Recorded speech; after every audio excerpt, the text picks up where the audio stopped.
مرزا کوی دقیقه باید کلاس.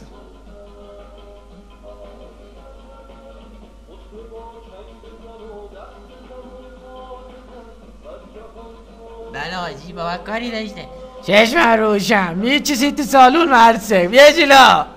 کسافت نجس 10 بار گفتم به تو خون گوزات بد بیا برو درم. یا خیال کردی منو چی تو میخوری منو میفهمم ها ای غذا بیرون میخوری سوسیس میخوری این نگاه بکن میبینی بری رو آمدن اینجا کفایت سالون کشیدم بود چیز همه جار برداشته بود میگن لوبیا مخور خون میای اینجا میفهمی یا نه نه چیزی دیگه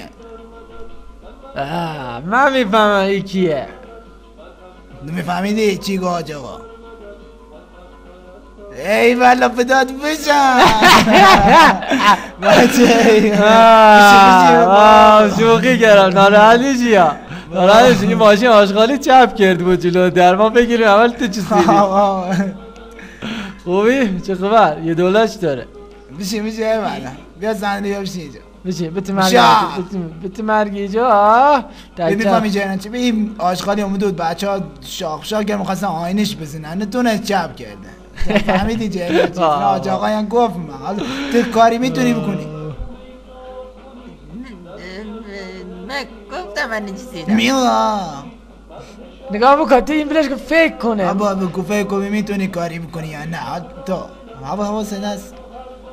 بله من میفهمم خدا برم بچه رو ببینم چی کار میکنم